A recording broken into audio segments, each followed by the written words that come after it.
Debo sits at a long wooden desk in the scholarly chamber and explains that this is the work of generations. Debo takes a drag from his pipe and reflects that this time feels different from Rakan's era. A massive crimson portal tears open above the forest canopy as someone declares it's a very large structure, noting that even legendary items have appeared from the 100th gate. The blade clatters into the basin with a metallic ring. Against the backdrop of an epic battle between two silhouetted warriors, a voice speaks of the third phase of the Gold Ridge Alliance's rise to power. Debo reads from a document explaining that they should gather everyone and believe in the overwhelming pressure of their faith-based power.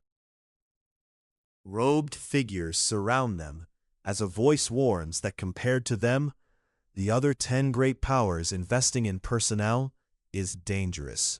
A voice declares that they will go to the shop together. Someone acknowledges the situation with reluctance, saying it's frustrating, but they have no choice, as a document with a portrait and text lies open before them. Aaron sits by the tall windows and asks, "What? Do you suddenly feel like going?" A tear rolls down Aaron's cheek as he lets out a heavy sigh. Aran glances down at the documents spread before him and quietly says, "Right." "What's that composition?" someone asks as papers flutter down around the windowed room. "I'm sorry, not yet," the figure in the doorway says as another person lies resting. The seated figure speaks quietly, "I don't know yet how to handle this." The winged character responds with frustration. The infirmary was also blocked. Even last time, the hooded figure covers his face with both hands and asks, "Are you okay?"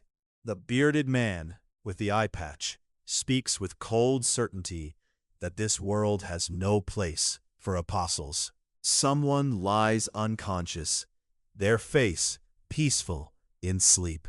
Dibbo's sinister smile spreads across his face as he declares that this time the target will be very different. The title card displays "The Last Adventurer" in bold letters. A boot steps forward with determination as someone says, "Block." A massive red portal swirls ominously as silhouetted figures gather before it, while someone exclaims, "Damn." Someone speaks about having an ominous feeling about where they're heading. Debo grips his staff as he declares that this time will be different. A gruff figure with a red bandana crosses his arms and grins. "What's the name?" someone asks from the shadows behind him. Debo's eyes narrow with intensity as he focuses ahead. A hooded figure with glasses speaks calmly. Anyone can create a welcoming atmosphere. Aran grips his sword handle as he speaks with cold determination. "The method you're following is wrong, but I haven't thought much about experience until now." A wounded figure lies among the rubble as someone declares from the shadows, "Bad appearance from chapters 1 to 2. A voice echoes from the shadows, declaring that Jib's party has already reached the legendary moon and that these are the real practitioners. Someone calls out, "We've gathered everyone," as figures move across the stone courtyard below. A grizzled man with an eye patch and braided hair takes a drag from his cigar. "Work has just begun," he says. "We haven't tested anything yet." The man with the red bandana stares in disbelief. "What is this?" he says. Debo lies unconscious, his body still and unmoving. Aran declares boldly, "So a chance to challenge 100 gates."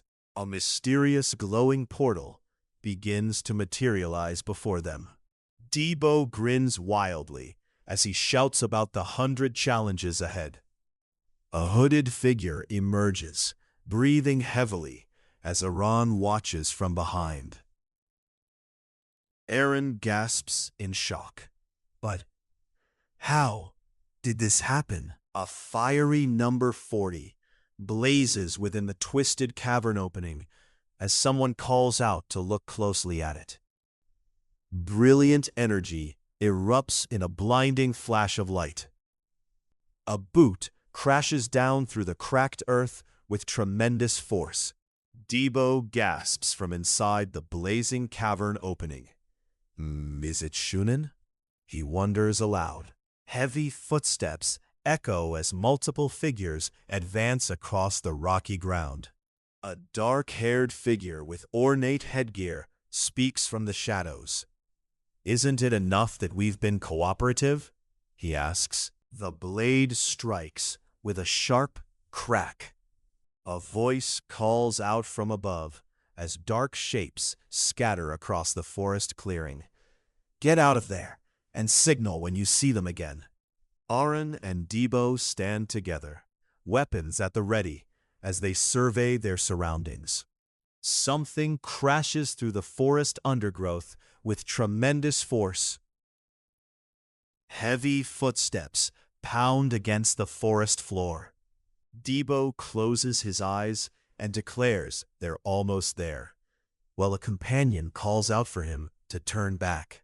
Someone grips their wrist, fingers tense against pale fabric. A voice calls out, "Rustle," as the forest stretches ahead through dappled sunlight. Aaron pushes forward with determination. A monstrous creature with a single red eye and razor-sharp teeth emerges from the shadows, asking, "Hey, are you sleeping?" Debo responds, "No time," as he remains alert in their shelter. A massive water vortex erupts with tremendous force as the characters brace themselves against the overwhelming magical surge. "Energy bolt," someone calls out as crystalline ice formations spread rapidly across the scene. Debo strikes downward with explosive force, shattering the ground beneath him in a burst of blue energy. A figure with glasses observes from nearby. "Songgun," they murmur. Crackling sounds echo as someone questions what's happening. A sharp impact reverberates through the area.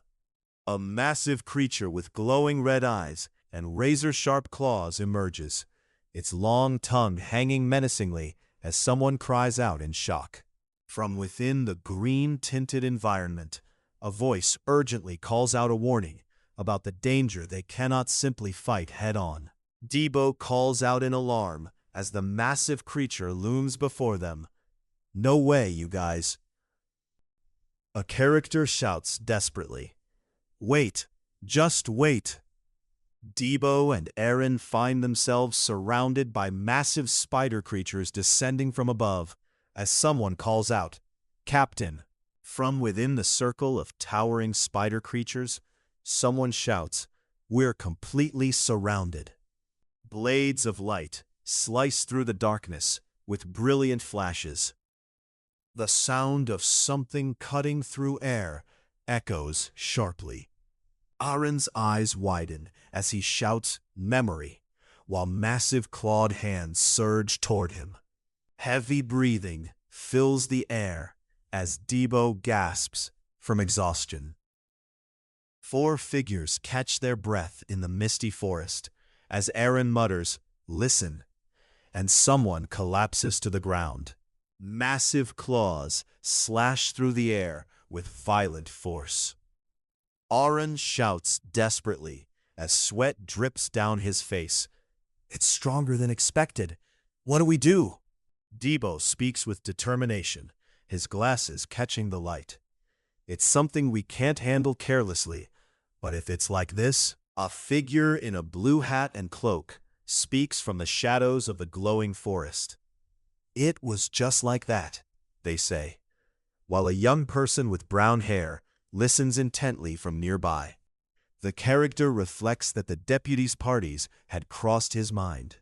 He continues speaking about it seeming like that, noting that the timing is too coincidental.